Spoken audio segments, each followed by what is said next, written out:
नमस्कार मित्रों, मैं रवि और आप देख रहे हैं बीबी न्यूज। कल वैश्यों ने पूर्णिया में सम्मेलन करके ना सिर्फ सीमांचल बल्कि पूरे बिहार के वैश्यों को एक मैसेज देने की कोशिश की है कि यदि राजनीति में भागीदारी चाहिए तो सामने आना पड़ेगा। कैसे? पहले आप स्टेज पर उतरे इन दिग्गज नेताओं के भाषणों को जरा गौर से सुनिए और फिर हम आपको इनका विश्लेषण करके बताते हैं कि ये सभी जातियां जो अभी डॉक्टर साहब बता रहे थे कि 56 जातियों की बात है, सभी फूल को एक माला में पिरो करके आज इस वैश्य के माला को मजबूत करने की आवश्यकता है। और इस समागम से ऐसा महसूस हो रहा है कि ये एकता जरूर आगे बढ़ेगा, एकत्रित होगा, ऐसा मुझे उम्मीद है।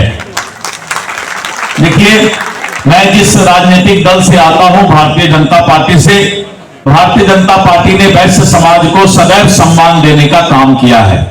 अगर देश में कोई प्रधानमंत्री वैश्य बना तो वो श्री नरेंद्र मोदी जी हैं, और जब नरेंद्र मोदी जी प्रधानमंत्री बने तो पूरे दुनिया में आज एक वैश्य का बेटा पूरे दुनिया के अंदर भारत का सर ऊंचा करने का काम किया है। हमारे बीच में श्री अमित शाह जी हैं जो गृह मंत्री हैं, एक वैश्य का बेटा है, और आज उसने एक एक फैसले से पूरे देश को सम्मानित काम करने का काम किया है।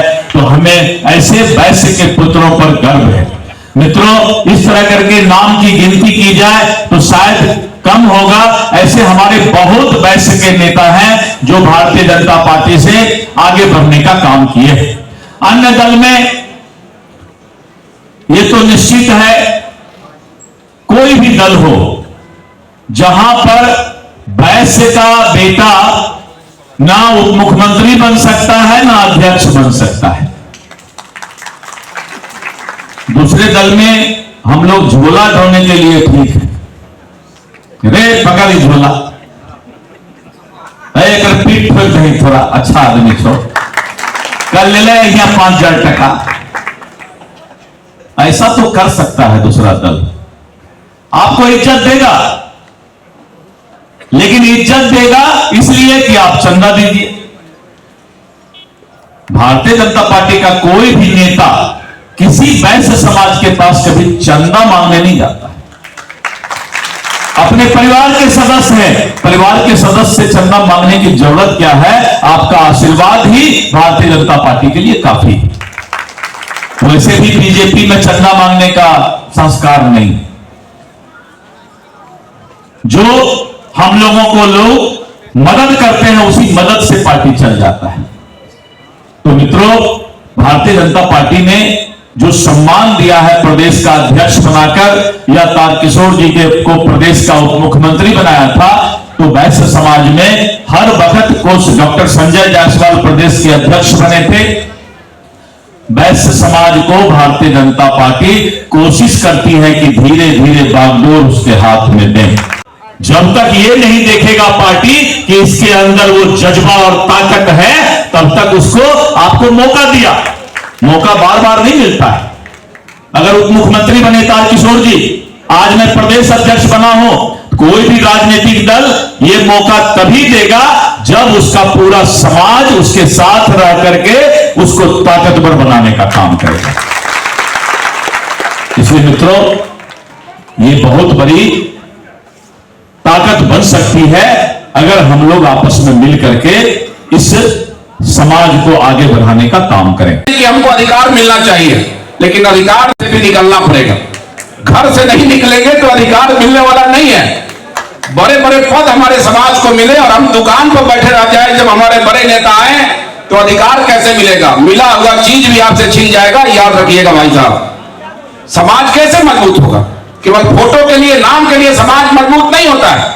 कभी सीखना पड़ेगा लालू प्रसाद यादव जी से, कभी सीखना पड़ेगा उन लोगों से जिनके नेता जाते हैं तो कटाव लग जाता है, जाति के नाम पर कटाव लगता है। हमारे नेता सर्व समाज की बात करते हैं। वह समाज दुकान पर बैठे बैठे आपका वीरता में सभी जाति वर्ग के लोगों की सेवा करने का काम करता है। इसके बावजूद हमारे संख्या में अगर घटोतरी हो रही है, लोग हमको कमजोर समझते हैं, उसका सबसे बड़ा कारण है कि हम अपने व्यवसाय को 10 मिनट रोकना नहीं चाहते हैं। करेंगे, निकलिए, संख्या को दिखाइए। लेकिन आप अपना तिजोरी भी खोलिए, आपका तिजोरी भरा है, ये सबको पता है।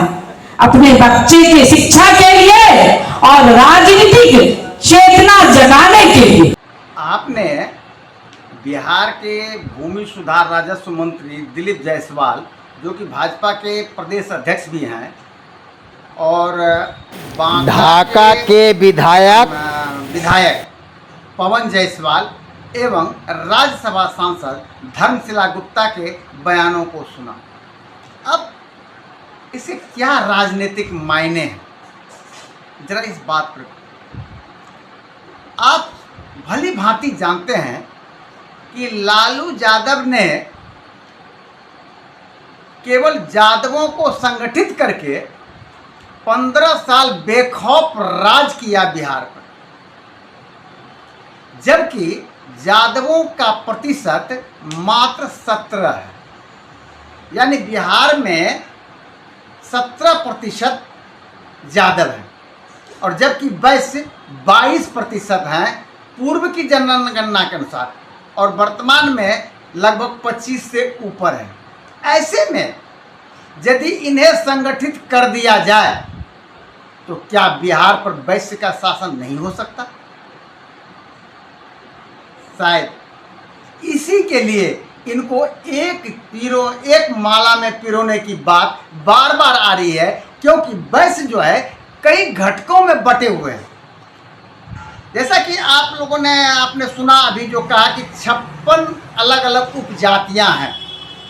ये यदि 56 उपजातियां एक साथ आ जाए तो वैश्यों का प्रतिशत 25 से ऊपर चला जाता है, और ऐसे में एक बहुत बड़ी बात आती है कि पूरे बिहार में तो वैश्य का ही शासन रह जाएगा।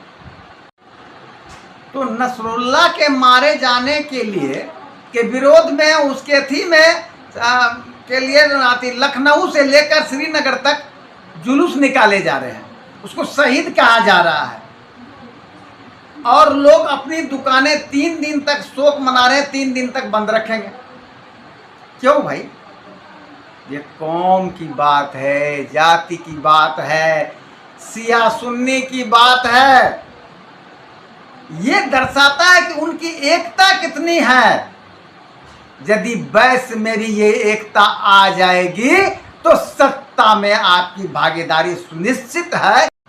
तो मित्रों, आपको ये खबर कैसी लगी हमें कमेंट बॉक्स में जरूर लिखिए और हमें बताइए, हम आपकी बातों का जवाब देंगे। और यदि आप अभी हमारे चैनल पर नए हैं तो अवश्य हमारे चैनल को सब्सक्राइब कर लें, ताकि आपको खबरें बराबर मिल सके।